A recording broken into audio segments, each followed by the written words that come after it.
Episode শুরুর আগে এক ভারত বন্ধুরে পরিচয় করা দিই। আপনারা চিনেন? হ্যাঁ, জি জি, আব্দুল নূর তুষার হইচই আর অপূর্ব বিজ্ঞাপন করেছে। ছাত্রলীগ করেছিল তো ছাত্র জীবনে, তাই এনা সার্ভিস দিয়ে দিল আর কি ইন্ডিয়া। তো আমার ক্ষুদ্র ভ্রাতা আর ভগিনীরা জানেনই তো ভারত বন্ধুদের কি করা লাগে। ওইটা টিভি চ্যানেলের এমডি কিংবা নাগরিক নাকি যেন ওর সিও ওইটার ফেসবুক পেজে আনলাইক করে দিবেন জিঙ্কা করে, আর ইউটিউব চ্যানেলে আনসাবস্ক্রাইব করবেন, আর ওরে যেটা যেটি পাবেন সেটাই দিবেন ভার্চুয়াল গোলাম। আমরা ভারত বন্ধু কয়টারে পেলাম? সেটটা অপূর্ব, তুষার, জান্নাতুন পিয়া আর মেজামিন। হ্যাঁ, আর কে কে আসলে লাইনে খারাপ। হ্যাঁ, আর হ্যাঁ, আমি ধন্যবাদ জানাই মোশাররফ করিম রে। উনারে আমরা নিষেধ করছিলাম যে হুব্বার ক্যাম্পেইন না করার জন্য। উনি কথা রাখছিলেন আমাদের। যারা আমাদের অনুরোধ দেখবে তাদের সম্মান জানাবো, আর যারা জারম করবে তাদের গোয়া পাইছিরা মানিক মেহবিনে শুকাইতে দেবো, মাইন্ড ইট। আর জান্নাতুন পিয়া, হ্যাঁ, তোমরা আমার ঝাড়া করলে শেষ হয় নাই, বাকি আছে। ভিডিও সরাবা প্রোফাইল থেকে। টাইম দিলাম 7 দিন, নাইলে সেকেন্ড ওয়েভ আসবি গলে। গদাম জানাই দিলাম আগে। যাই হোক, এবার ওখানে মাদারে মাফিয়া কাটাল রানীরা ধরি, ওই আবার শ্বশুর বাড়ি ইন্ডিয়া যাচ্ছে। কেন যাচ্ছে সেটা আলাপ করি আসেন। তো ওই দ্বিতীয়বারের মতো ভারত যেতেছে। এর আগে 28 জন কসাই মধ্যে তৃতীয়বারের মতো সিংহাসনে আরোহণ উপলক্ষে দিল্লি গেছিল। মনিক তার উপরে স্বামী দাওয়াত দিচ্ছে, যাইতে হয়। ভারত খেদানো মালদ্বীপের প্রেসিডেন্ট মুইজো গেছিল, আরো গেছিল শ্রীলঙ্কার প্রেসিডেন্ট, নেপাল, ভুটান, মরিশাসের প্রধানমন্ত্রী, আর সিশেলসের উপরাষ্ট্রপতি। এদের মধ্যে কেবল এই দিল্লিদাসী ফ্যাসিস্ট খুনি হাসিনা ভারতের প্রযোজনা এবং পরিচালনায় প্রহসনমূলক নির্বাচন করে দীর্ঘকাল ক্ষমতায় আছে। বাকিরা কিন্তু অবাধ এবং সুষ্ঠু নির্বাচনের মাধ্যমে তাদের নিজ নিজ দেশের নেতৃত্ব লাভ করছেন।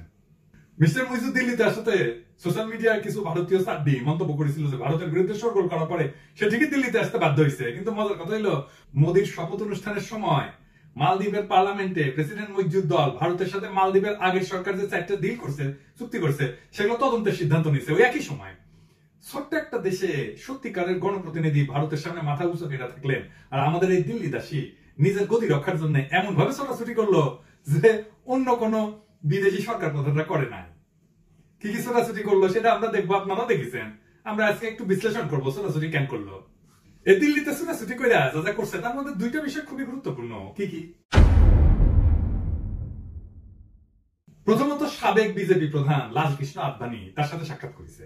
আর দ্বিতীয় হইল অনেক কাল পরে তার প্রথম মনি ইন্দিরা গান্ধী পরিবারের সদস্যদের সাথে কোলাকুলি করেছে। সে কাজগুলি কেন করলো তা আমরা একটু তলায় দেখি আসেন। মোদী এবার ক্ষমতায় বসলেও অনেকটা ধ্বজভঙ্গ অবস্থায়। ভারতীয় নির্বাচনের আগে সে 56টি বুক ফুলাইয়া বিভিন্ন জায়গায় গিয়ে বলছে যে তার দল থেকে এবার 400 সিট পাবে। সে বাবরি মসজিদের ধ্বংসস্তূপের উপরে নির্মিত রাম মন্দির উদ্বোধন করছে। হিন্দুত্ববাদী তার নিয়মিত জিকির তোলার পাশাপাশি সে মুসলমানদের বিরুদ্ধে ব্যাপক নেতিবাচক প্রচারণা করছে। এমনকি এক পর্যায়ে নিজেকে ভগবানের অবতার হিসেবে ডিক্লারেশন দিচ্ছে। কিন্তু কিছুতেই কিছু হয় নাই। 400 সিট তো দূরের কথা, পার্লামেন্টে তার দল সাধারণ যে মেজরিটি সেটাও পায় না। এত খরচ করে রাম মন্দির বানাইলো, এত শান শওকত করে সে উদ্বোধন করলো, অথচ সেই এলাকাতে তার দল পরাজিত হইলো। এমনকি ভারতের ক্ষমতার কেন্দ্র হিসেবে বিবেচিত উত্তরপ্রদেশ, যেটা বিজেপির একটা শক্ত ঘাঁটিতে পরিণত হয়েছিল, সেখানে সে হারিয়ে গেল। অবস্থা এমনই যে নির্বাচনের পরে তাকে কোয়ালিশন করতে হলে এমন এক দুই শরিকের সাথে যাদের পোল্ট্রিবাজ বলে খ্যাতি আছে। মোদীর এখন সবচেয়ে বড় দুশ্চিন্তা কোন দিন না তার আবার গদি চলে যায়। ভারতের আগের কোয়ালিশন সরকারগুলো এই ধরনের ছিল, সুতরাং দুর্ভাবনা করার যথেষ্ট কারণ মোদীর আছে। তারপর যদি এই ঠেলা দাও সরকার পড়ে যায়, তার পেছনে তার কোয়ালিশন এবং তার দলের ভূমিকা যেমন থাকবে তেমন থাকবে বিরোধীদের ভূমিকা। মোদী না টিকলে তার জায়গায় সম্ভাব্যকে কে আসতে পারে, কিংবা তাকে ফেলে দেওয়ার ব্যাপারে বিজেপির ভেতরে বা বাইরে কারা কারা ভূমিকা রাখতে পারে সেই চিন্তা করে কাটাল রানী আদবানি আর ইন্দিরা গান্ধী পরিবারের সদস্যের সঙ্গে দেখা করছে। আর এই যে বিরোধী জোটের অন্যতম স্তম্ভ পশ্চিমবঙ্গের মুখ্যমন্ত্রী মমতা ব্যানার্জি ইতিমধ্যে বলে দিচ্ছেন যে এই ঠেলাঠেলি সরকার বেশি দিন ঠিকবে না। আরো আগ বাড়াইয়া খোদ কংগ্রেস সভাপতি মল্লিকার্জুন খার্গে উনি বলছেন যে মোদীর এই নতুন সরকার গঠন করাটাই ভুল হয়েছে, এটা বেশি দিন টিকবে না, যে কোনো সময় পড়ে যাবে। ইলেকশনের পরপরই কংগ্রেস এবং তার সহযাত্রীরা চেষ্টা করছিল যে মোদীর এই যে 2 শরিককে ভাগায় নিয়ে সরকার গঠন করতে। এই ধরনের চেষ্টাতে কংগ্রেসের নেতৃত্বে ইন্ডিয়া জোট জারি রাখবে সেটা বলাই বাহুল্য। মিসেস ইন্দিরা গান্ধী 1975-এ খুনি হাসিনাকে ভারতে আশ্রয় দিয়েছে। পরবর্তীতে তার দল কংগ্রেস পার্টি তাকে বারে বারে ক্ষমতায় আনছে, কিন্তু গত 10 বছর সে তার নতুন প্রভু মোদী যাতে নাখোশ না হয় সেজন্য ইন্দিরা পরিবারের কারোর সাথে সাক্ষাৎ কিন্তু করে নাই। সে হয়তো ধারণা করছিল যে কংগ্রেসের অবস্থা মুসলিম লীগের মতো হয়ে গেছে, তারা কখনো ক্ষমতায় আসতে পারবে না, সুতরাং তাদের সাথে যোগাযোগ রেখা কোনো লাভ নাই। এগুলো এমনই স্বার্থপর। হাসিনা এরকম স্বার্থপর। আমরা একটু পরে মোদীর অবস্থা দেখবো, হ্যাঁ, কিভাবে চোখ উল্টায় দেয়, নিজের দলের লোকের উপর নিজের গুরুকে চোখ উল্টে দেয় এগুলা। কিন্তু ভারতের এবারের নির্বাচনে কংগ্রেসের পারফরমেন্স দেখা কাটাল রানী যথেষ্ট শঙ্কিত হওয়ারই কথা। যাদের কারণে সে বাংলাদেশের ক্ষমতায়, অথচ তাদের এতদিন অবহেলা করছে, তারা কিন্তু কেবল প্রধান বিরোধী দল হিসেবে আবির্ভূত হয় না, বরঞ্চ ভবিষ্যতে ক্ষমতায় এসে যেতে পারে। তার অকৃতজ্ঞতা ঢাকার জন্য আর কংগ্রেস ভবিষ্যতে ক্ষমতা এসে পড়লে তাদেরকে হাতে রাখার জন্য সেই ইন্দিরা গান্ধী পরিবারের সাথে সাক্ষাৎ করার জন্য উদ্গ্রীব হইয়া পড়ে। এখন প্রশ্ন উঠতে পারে, এইরকম একটা নেমো খারামের সাথে ইন্দিরা গান্ধী পরিবার কেন দেখা করলো?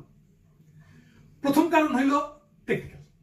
রাষ্ট্রীয় প্রোটোকল অনুযায়ী এই ধরনের সাক্ষাৎ অস্বাভাবিক না, কারণ অবৈধ হইল খুনি হাসিনা বাংলাদেশের সরকার প্রধান এবং কংগ্রেস পার্টি হইল ভারতের প্রধান বিরোধী দল। আর দ্বিতীয়ত, আমরা সবসময় বলছি যে বিজেপি হোক কংগ্রেস হোক, হাসিনা ইন্ডিয়ার প্রোডাক্ট, কংগ্রেসই তাকে প্রথম ক্ষমতায় বসায়, সুতরাং নিজেদের প্রোডাক্টকে তো আর পুরোপুরি অবহেলা বা রিজেক্ট করতে পারে না, তাই না? আর তৃতীয় কারণ হইতে পারে যে তারা তাকে ইঙ্গিত দিছে, এতকাল ধরে মোদিরে বেট দিয়ে আসতেছিস, এখন আমাদের পাওনা কিন্তু বুঝাই দিতে হবে। বাংলাদেশটা তো ভারতের রাজনীতিবিদদের কাছে অন্তহীন টাকার উৎস।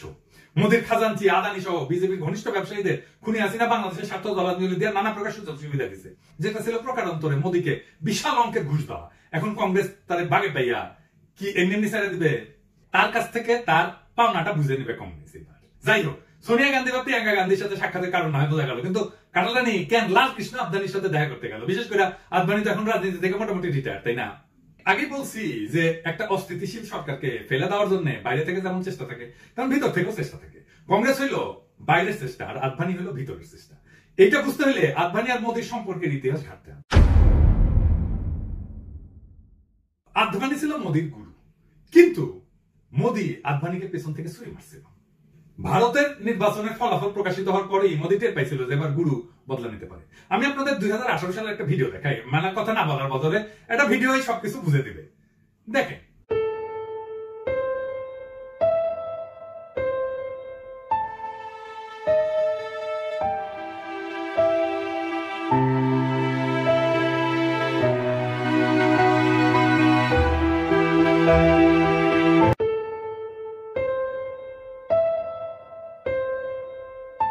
দেখছেন তো কিভাবে উপেক্ষা করলো আদবানিকে মোদী যাওয়ার সময় এবং ফেরত আসার সময়। ওইখানে যে আদবানি বলে একটা লোক আছে, বোঝা গেছে, এইরকম ভাবে উপেক্ষা করলো। আমি যতবার এই ভিডিওটা দেখছি ততবার খারাপ লাগছে আদবানির জন্য। রাহুল গান্ধীও বলছিল, আরে ভাই আপনি তো আপনার গুরুরে সম্মান দেন না। দেখেন তো, আদবানি আর মোদীর ঝগড়া তো আমাদের আবিষ্কার না, এটা 2013 সালের ঘটনা, যখন এটা মিডিয়াতে আসছিল। অটল বিহারী বাজপেয়ী কিন্তু চান নাই যে মোদী পিএম হোক। এই আদবানি অটল বিহারী বাজপেয়ীরা বুঝাইছিল যে মোদীর এই করা উচিত পিএম। আরএসএস এর বিভিন্ন মহল থেকে ইতিমধ্যে কথা উঠছিল যে মোদীরে সরাইয়া আর কাউকে দায়িত্ব দিতে হবে, কিন্তু শেষ পর্যন্ত জোটসঙ্গী নীতিশ এবং নাইডু মোদীকে সমর্থন করায় এই যাত্রা টিকে গেল। কিন্তু শপথ গ্রহণের আগে কসাই মোদী কিন্তু ছিটে গেল তার গুরুর কাছে, ফুলের তোরা হাতে নিয়ে জোর কইরা তার আশীর্বাদ চাইল। এই সাক্ষাতের সময় আদবানি আর মোদীর চেহারা আর বডি ল্যাঙ্গুয়েজ দেখলে বুঝবেন যেদের মধ্যে সম্পর্ক কি পরিমাণে শীতল। আদবানির দয় মোটামুটি প্রথমবার মোদী পিএম হয়েছিল, সে ছিল কিং মেকার। এইবারে ভেতরের খেলায় এইবার আদবানি হইতে পারেন কিং মেকার। এই বিষয়টা টের পেয়া কাটালানি আদবানির পায়ে পূজা দিতে গেছিল ভবিষ্যতের একটা ইন্স্যুরেন্স পলিসি হিসেবে। ভারতের আগেকার কোয়ালিশন সরকারগুলির মতো মোদীর তৃতীয় টার্মের সরকার অস্থিতিশীল হইলে এবং একই সাথে বাংলাদেশের অর্থনৈতিক গভীর খাতে পড়ে গেলে খুনি হাসিনার গদির গ্যারান্টি থাকবে না। ভারত সরকারের অন্তর্নিহিত অস্থিতিশীলতা তো সে আর ঠেকাতে পারবে না, তাই না? তবে নিজের গদি রক্ষার জন্য অন্তত টাকা পয়সা জোগাড় করার চেষ্টা করতে পারে। সেই উদ্দেশ্যে জুলাই মাসে কাটালানি চীনের দিকে রওনা হইতেছে অর্থ সংগ্রহের আশায়। ইতিমধ্যে সে ঘোষণা দিচ্ছে যে তিস্তা প্রকল্পের ঋণ সে চীনের কাছ থেকে নেবে, যেটা দামি ইলেকশনের আগে চীন প্রকাশ্যে চাইয়া বসছিল। ভারতের পররাষ্ট্র সচিব কিছুকাল আগে আইসা সেটাকে কাউন্টার করার জন্য ভারতীয় ঋণের প্রস্তাব দিছিল। দেখা যেতেছে যে খুনি হাসিনা সেই ভারতীয় প্রস্তাবে সাড়া দিতেছে না, কারণ এইখানে তার বিরাট পরিমাণে বৈদেশিক মুদ্রার সহায়তা দরকার, যেটা ভারত দিতে পারবে না, সেটা কাটালানিও জানে, এটা ইন্ডিয়াও জানে। একই সাথে সে ভারতকে খুব বেশি অখুশি করতে চায় না। এই কারণে তার দলের এবং তার প্রশাসনের বিরাট সংখ্যক লোকের নারী বান্দা আছে দিল্লিতে, তার আশেপাশে সকলেই ভারতের ক্যান্ডিডেট, নৌকা বোঝাই ভারতপন্থীরা। এই অবস্থায় ভারতকে নাকশ করলে তার বিপদ হইতে পারে। এরকম বিপদ দলের ভেতর থেকে আসতে পারে, যেমন হয়েছিল তার বাপের ক্ষেত্রে। সে তো খুব ভালো করে জানে যে ভারতের গোয়েন্দা সংস্থার বিভিন্ন দেশে হত্যাকাণ্ড চালায়। ভারতকে ল্যাং মারলে রজে তার উপরে, যেটাকে গোয়েন্দার পরিভাষায় বলে ওয়েট জব, হ্যাঁ মানে ভিসা কাজ আর কি। সোজা বাংলায় এটা মানে হইতেছে জয় বাংলা কইরা দেওয়া, তেমনটা যে করবে না আর তার কি নিশ্চয়তা আছে। 21শে জুন ভারতে একই মাসে দ্বিতীয়বার সফর কইরা সে দিল্লিকে বার্তা দিতে চাইবে যে চীনের কাছে সে যাইতেছে দেশের ভয়ঙ্কর অর্থনৈতিক অবস্থায় অর্থ সাহায্য পাওয়ার জন্য, যেটা অন্যরা দিতে পারবে না কিংবা দিবে না। এই কারণে চীনকে কিছু একটা কনসেশন দিতে হবে, কিন্তু সে ভারতকে ছাইড়া যাবে না, ভারতকেও খুশি রাখবে। ভারত যে সমস্ত অতিরিক্ত সুবিধা বাংলাদেশের কাছ থেকে চাইতেছে তার কিছু তাদেরকে সে দেবে। এরই মধ্যে আমরা শুনলাম যে ভারত মোংলা পোর্টে পরিচালনা ক্ষমতা চাইছে। কিছুকাল আগে চীন এই বিষয়ে আগ্রহ দেখাইছিল। খুনি হাসিনা হয়তো ভারতকে বলবে যে চীনকে বাদ দিয়া মোংলা তোমারে দিতেছি, এখন তিস্তা প্রকল্পের অর্থায়ন চীনকে দেওয়ার বিষয়ে তোমরা আর আপত্তি করিও না। একই সাথে ভারতকে কয়েকটা অতিরিক্ত সুবিধা দিয়ে দেবে আর কি, যেটা ভারত চাইতেছে, এবং তা হইল ভারতের ত্রিপুরা থেকে ফেনী বইয়া চট্টগ্রাম পর্যন্ত রেল ট্রানজিট, যেটা ভারত চাইতেছে। দ্বিতীয়বার দিল্লিতে গিয়া এই ধরনের সুবিধা দিয়ে ভারতকে ব্যালেন্স করার চেষ্টা করবে। সে হয়তো ভাবতেছে যে মোদী তথা ভারত সরকারের যে অস্থিতিশীল অবস্থা, তাতে ভারত সম্ভবত এই মুহূর্তে তার উপরে বেশি জোরাজোরি করতে পারবে না, এবং সে যে বিশাল ডিল দিতেছে সেটার কারণে ভারত হয়তো মেনে নেবে। দুনিয়ার সব গণতান্ত্রিক দেশে এই ধরনের জাতীয় গুরুত্বপূর্ণ বিষয়গুলি নিয়ে পাবলিক ডিবেটের বা প্রকাশ্যে আলোচনা হয়, সংসদে নিয়ে বিতর্ক হয়, এরপরে জাতির সেন্টিমেন্ট বুঝে সরকার সিদ্ধান্ত নিয়ে থাকে। কাটালানি তো তার জনগণের ভোটে সরকার গঠন করে নাই, সে প্রধানমন্ত্রী হচ্ছে ভারতের দয়া। সুতরাং তার তরফ থেকে বাংলাদেশের জনগণকে জিজ্ঞেস করা বা তাদের সঙ্গে আলোচনা করা আশা আমরা করতে পারি না। এমনকি ডামিজে একটা পার্লামেন্ট বসেছে, সেখানে মোটামুটি তার স্থাবক আর পদসেবিদায় এমপির পদ ডাকাতি করে দখল করে নিছে। সেখানে কোনো বিতর্কের চিন্তা করা যায় না, কারণ ওইখানে আনারের মতো লোকজন দিয়ে ভর্তি। আমাদের মনে রাখতে হবে যে ফ্যাসিস্ট খুনি দিল্লি দেশে হাসিনা যে এভাবে দেশের সবচেয়ে গুরুত্বপূর্ণ স্বার্থগুলি অকাতরে বেঁচে দিতেছে, মোটামুটি আমাদের স্বাধীনতা সার্বভৌমত্ব একের পর এক বিলাই দিতেছে, সেটা সে করতেছে শুধুমাত্র নিজের গতি রক্ষার জন্য আর তার ব্যাপক লুণ্ঠন চালায় যাওয়ার জন্য। আমাদের প্রিয় মাতৃভূমির স্বাধীনতা এবং সার্বভৌমত্ব থাকলো কি থাকলো না, আমাদের কোটি কোটি জনগণের কি হইলো কি হইলো না, সেটা আমরা বাইচে থাকি না মইরা গেলাম, আমাদের দেশটা টিকলো নাকি টিকলো না, এইগুলি তার ভাবনা চিন্তার বিষয় না। তবে এই খুনি ফ্যাসিস্টের মনে রাখা উচিত যে সে যাই করুক, সে যে চেষ্টা করুক না কেন, পাঁচটা অত্যন্ত গুরুত্বপূর্ণ ফ্যাক্টর এখন একসাথে তার বিরুদ্ধে কাজ করতেছে, যা অতিক্রম করার সাধ্য তার নাই। কি কি সেই ফ্যাক্টর? প্রথমত, তার ন্যূনতম জনসমর্থন নাই। 95% লোক গত ডামি নির্বাচনে ভোট দিতে না গিয়া তার প্রতি অনাস্থা জ্ঞাপন করছে। 5% লোকের সমর্থন নিয়ে আসে কি আর বেশি দিন টিকে থাকতে পারে? দ্বিতীয়ত, সে এতকাল টিকে গেছে ভারতের বিপুল সমর্থন এবং সহায়তার কারণে। দিল্লিতে মোদীর গদি এখন অনিশ্চিত, টলমল করতেছে। মোদী নিজের কথা ভাববে নাকি হাসিনার কথা ভাববে? আগামী 5 বছর ধরে ভারতের কেন্দ্রীয় সরকার এক ধরনের অস্থিতিশীলতা চলবে। ভারতের পক্ষে আর সম্ভব হবে না আগে শক্তিমত্তা দিয়া এই খুনি ফ্যাসিস্টকে শক্ত হাতে গদিতে বসায় রাখা। আর তৃতীয়ত, দেশের অর্থনীতি অবধারিতভাবে খাদের মধ্যে পড়ে যাইতেছে। এইটাকে ঠেকানোর জন্য যে বিশাল পরিমাণে বৈদেশিক মুদ্রার দরকার, সেটা পাওয়ার সম্ভাবনা শূন্য। 1997 সালে থাইল্যান্ডের রিজার্ভ শূন্যের কোঠায় নামে যাওয়ার কারণে দেশটা যখন গভীর অর্থনৈতিক বিপর্যয়ে পড়ে, তখন IMF $17 বিলিয়ন একটা রেস্কিউ প্যাকেজ দিছিল। এরপরে দীর্ঘ 4 বছর লাগছিল অর্থনৈতিক দুরবস্থা কাটাইতে। হাসিনাকে কেউ এই পরিমাণে অর্থ দিবে না, দিলেও তার হাতে 4 বছর টাইম নেই। অর্থনৈতিক সংকটের মধ্যে পড়া মানুষের পিঠ ইতিমধ্যে দেওয়ালে ঠেকে গেছে। এতদিন মানুষ পথে নামে নাই, কিন্তু এখন এক্ষুনি হাসিনা তাদেরকে আটকে রাখতে পারবে না। এইবার ভারতের পোশাক কুত্তাগুলি জনগণের বিরুদ্ধে মাঠে নামানোর সাহস পাবে না। চতুর্থত, আগের টাইমগুলোর তুলনায় এই টার্মে মোদী সরকার অপেক্ষাকৃত দুর্বল হওয়ার কারণে আমেরিকা এই অঞ্চলে চীনকে ঠেকানোর জন্য ভারতকে ব্যবহার করার যে কৌশল এতদিন চালায় গেছে, সেটা আর তারা সেভাবে চালায় যেতে পারবে না। জয়শঙ্কর তো হুঙ্কার দিত মাঝে মাঝে, তাই না? ইতিমধ্যে সুর পাল্টা মিউ করে কইতেছে যে চীনের সাথে তাদের যে সমস্ত অমীমাংসিত বিষয় আছে, আপোষের মীমাংসা করে ফেলবে। ওর সুর কলে ছিল যুদ্ধন্দি, হ্যাঁ, আপোষের সুর নেমে আসছে। আপোষের সুরে কইতেছে যে ভারত চীনের সঙ্গে সীমান্ত বিরোধ সমাধানের প্রচেষ্টা করবে, এতে আমেরিকা কিন্তু বেশ নাকশ হয়েছে। তো যদি আপোষ মীমাংসাই করে, তাহলে আমেরিকা ভারতকে চীনের বিরুদ্ধে কিভাবে দাঁড় করাবে? আবার ইন্ডিয়া কইতেছে ভারতের চীন ঠেকানো কর্মসূচি থেকে সরে আসা উচিত। দেখেন, এখন বলতেছে যে রিসেট করতে হবে রুল অফ গেম, হ্যাঁ, সাউথ এশিয়াতে। সুতরাং চীনকে যদি আমেরিকা ঠেকাইতে চায়, তাহলে নিজেরা সরাসরি মাঠে নামতে হবে, চৌকিদার দিয়ে কাজ হবে না, নইলে এই অঞ্চল তাদের হাতছাড়া হয়ে যেতে পারে। গত দামি নির্বাচনে আমেরিকার ভূমিকা শেষ পর্যন্ত যাই হোক না কেন, এইবার তার মূল স্বার্থে বড় ধরনের আঘাত লাগতে পারে যদি সে চীনকে মোকাবেলার জন্য নিজে মাঠে না নামে। আমেরিকা কিন্তু হাসিনাকে নির্বাচনের আগে ছাড় দিছিল, কিন্তু আমার মনে হয় না যে একেবারে ছাইড়া দিছে। যাই হোক, সেটা তাদের ব্যাপার। তারা বাংলাদেশে গণতন্ত্র এবং মানবাধিকারের বিষয়টা ত্যাগ করে নাই বলে আওয়াজ দিতেছে, বলে হ্যাঁ ফিরে আসতেছে আবার। তারা কিন্তু খুব ভালো করে জানে হাসিনার সবচেয়ে দুর্বল জায়গাটা কোনটা, হাসিনার কোন কোন জায়গায় ব্যথা, এটা করলে তারা জানে। রিটা সাহেব, ওই গানটা আমার একটু দেন, কোন কোন জায়গায় ব্যথা, বান্ধবী ললিতা, সেটা হইতেছে দুর্নীতি। এই খুনি ফ্যাসিস্ট যে পরিমাণে দুর্নীতি করছে বাংলাদেশের সহস্র বছরের ইতিহাসে, তার তুলনা পাওয়া যাবে না। ছোট্ট আজিজের টেটা বিন্দাইয়া আমেরিকা বুঝাই দিছে যে কাটালানির কোন জায়গায় চাইপা ধরবে। ডোনাল্ড ভারতের নির্বাচনের পরে এই বিষয়টা খোলাসা করে দিছে।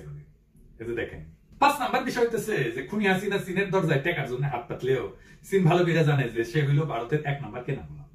গভীর অর্থনৈতিক সংকটে অন্য কোন উৎস থেকে বড় ধরনের সহায়তার ইঙ্গিত না পাইয়া সে অনন্য পাই হইয়া চীনের কাছে হাত পাতছে।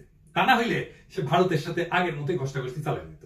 এছাড়া চীন ঠিকই জানে যে এই মাতারি সম্পূর্ণভাবে গণবিচ্ছিন্ন, সুতরাং তার উপরে চীনের দীর্ঘমেয়াদে নির্ভর করার কোনো প্রশ্নই ওঠে না। চীন হয়তো বাংলাদেশে তার প্রভাব অধিকতর বিস্তার করার উদ্দেশ্যে খুনি ফ্যাসিস্টকে স্বল্পকাল ব্যবহার করবে, কিন্তু কোন অবস্থাতেই তাকে দীর্ঘকালীন মিত্র হিসাবে গণ্য করবে না। খুনি হাসিনার গত 15 বছরের শাসনে এইবারই প্রথম একটা বিশেষ অবস্থা বিরাজ করতেছে। কি অবস্থা? তার মাথার উপরে আর কোন শক্ত অভিভাবকের ছায়া নাই। এরকম একটা বিরূপ অবস্থায় সে আর আগে পড়ে নাই। বৈরী জনগণ ভয়াবহ অর্থনৈতিক সংকট, অস্থিতিশীল মোদী সরকার, অবন্ধুসুলভ আমেরিকা, সুযোগ সন্ধানী চীন, ঘরের কাছে মায়ানমারের যুদ্ধ, সেন্ট মার্টিনের জনগণকে রক্ষা করতে না পারা ইত্যাদি সামনাসামনি তাকে সাহায্য করার মতো বলিষ্ঠ কোনো হাত না থাকায় সে একটা কঠিন পেজ গিতে পড়ছে, যার থেকে সে উদ্ধার পাওয়ার কোনো উপায় নেই। তার দ্রুত পতন এখন অনিবার্য হয়ে উঠছে। খুনি হাসিনার অবৈধ সরকার এই মুহূর্তে যে কি নাজুক অবস্থায় আছে সেটা সেন্ট মার্টিনসের সাম্প্রতিক ঘটনাতে বোঝা যায়। মায়ানমারের রোহিঙ্গা নিধন এবং বাংলাদেশে 1 মিলিয়ন রোহিঙ্গাদের ঢুকায় দেওয়ার সময় সরকারের উচিত ছিল মায়ানমারের বিরুদ্ধে তাৎক্ষণিক সামরিক ব্যবস্থা নেওয়ার সিদ্ধান্ত না এবং সেটা মায়ানমার জান্তাকে জানায় দেওয়া। যে কোনো দেশপ্রেমিক সরকারই তা করত। সেটা না করে খুনি হাসিনা ভারত যা যা আদেশ নির্দেশ দিচ্ছে তা বিনা প্রশ্নে পালন করছে। ভারত নিজে মায়ানমার জান্তার সাথে সুসম্পর্ক রাখছে এবং এই পলিসি চাপায় দিচ্ছে বাংলাদেশের উপরে। আমি আগেও বলছি যে বাংলাদেশের কোনো স্বাধীন পররাষ্ট্র নীতি নাই। আমাদের পররাষ্ট্র নীতি বলে যেটা আছে ওইটা আসলে ভারতের বিদেশ মন্ত্রণালয়, ওই দিল্লি সাউথ ব্লক আছে না, ওইখান থেকে প্রযোজনা এবং পরিচালিত হয়। রোহিঙ্গা ইস্যুতে যদি খুনি হাসিনা সরকার শক্ত অবস্থান নিত, যেটা বেগম খালেদা তার আমলে নিয়েছিলেন, জিয়াউর রহমান নিয়েছিলেন, বার্মাকে ওয়ার্নিং দিয়েছিলেন, দেখেন তাইলে রোহিঙ্গা সমস্যা এত দীর্ঘস্থায়ী হইতো না এবং মায়ানমারের নৌবাহিনী সাহসী হইতো না সেন্ট মার্টিনস নিয়ে উৎপাত করতে। এখন কাওয়া কাদের বলে, হ্যাঁ কাওয়ার সামনে আরো জোরে আরো জোরে আরো জোরে দেন, কান পাঠায় কাওয়া কাদের বলে যে প্রয়োজনে জবাব দেওয়া হবে। আমাদের ভূখণ্ডে গোলাগুলি করতেছে মায়ানমার, তারপরে ও মনে হচ্ছে প্রয়োজন হইলে জবাব দেওয়া হবে, এখনো প্রয়োজন বুঝতে পারতেছে না। আসলে এদের যত হম্বিতম্বি দেশের জনগণের উপরে। আরাকান বিদ্রোহীরা মায়ানমার আর্মিদের প্রত্যেকদিন ফাটায় ফেলতেছে, কিন্তু হাসিনা, কাওয়া, আজম মাহমুদ মায়ানমার একটা গুলি করলো ভয় পোতায় যায় কাঁপিয়ে মোটামুটি। আরাকান বিদ্রোহীদের হাতে মার খেয়া মায়ানমারের সৈন্যরা যখন বাংলাদেশে ঢুকছে, এই অবৈধ সরকার মায়ানমার সামরিক জান্তাদের প্রতি প্রেম দেখায় তাদের ফেরত দিচ্ছে। এর পরিবর্তে মায়ানমার জান্তা আমাদের কি দিছে? উল্টা আমাদের সেন্ট মার্টিনে গুলি করতেছে। এই দিল্লিদাসী এবং তার লেসপেন্সারদের কাছে আমাদের প্রিয় মাতৃভূমি যে কি ভয়ঙ্কর ভাবে অরক্ষিত তাদের আচরণ এবং কথাবার্তা পরিষ্কার। সেন্ট মার্টিনের এই ঘটনায় আরো একটা জিনিস পরিষ্কার হয়ে গেছে এবং সেটা হলো কঠিন পেজ গিতে পারা কাঁঠাল রানের অবৈধ সরকার এখন গভীর আতঙ্কে দিশাহারা। সামান্যতম অ্যাকশন নেওয়ার মতো অবস্থায় নাই। তাকে টাইনা নামানোর এখনই সময়। এই ফ্যাসিস্ট খুনি হাসিনা যাবে, তাকে আমরা টাইনা নামাইয়াই ছাড়বো। একই সাথে আমাদের সবাইকে গভীরভাবে চিন্তা করতে হবে যে হাসিনা পরবর্তীকালে আমাদের এই অঞ্চলে চীন এবং আমেরিকার সম্ভাব্য শীতল যুদ্ধের পরিস্থিতিতে আমরা কিভাবে আমাদের জাতীয় স্বার্থ নিশ্চিত করতে পারি। বাংলাদেশের অভ্যুদয়ের পর থেকে ভারত আমাদের জাতীয় স্বার্থকে বিভিন্নভাবে ব্যাহত করছে এবং এক পর্যায়ে আমাদের স্বাধীনতা, সার্বভৌমত্ব এবং গণতান্ত্রিক আকাঙ্ক্ষাকে পিছন থেকে ছুরি মারছে। মোদীর বর্তমান টার্মের সরকার আগের সরকারের তুলনায় রাজনৈতিকভাবে দুর্বল এবং অন্তর্নিহিতভাবে অস্থিতিশীল হওয়ার কারণে বাংলাদেশের উপরে উদ্যত ভারতের আধিপত্যবাদী কালো হাত ভাঙা দেওয়ার এখনই বিরাট সুযোগ আমাদের সামনে। আমাদের চলমান ভারতীয় পণ্য বর্জন আন্দোলনকে এখন পুরাদস্তর ইন্ডিয়া আউট পর্যায়ে উন্নীত করতে হবে, যে কাজটি মালদ্বীপ প্রেসিডেন্ট মুইজুর নেতৃত্বে ইতিমধ্যে সাফল্যজনকভাবে সম্পন্ন করছে। ইন্ডিয়া আউটের সুযোগে অন্য কোনো শক্তি যেন আবার আমাদের টুটি চাইপা ধরতে না পারে, সে বিষয়ে আমাদের অত্যন্ত সতর্ক এবং সজাগ থাকতে হবে। আমি আগেও বলছি, এখনো বলবো এবং ভবিষ্যতেও বারে বারে বলতে থাকবো যে আমরা আমেরিকা বুঝি না, চীন বুঝি না, আমরা বুঝি আমাদের জাতির, আমাদের জনগণের স্বার্থ।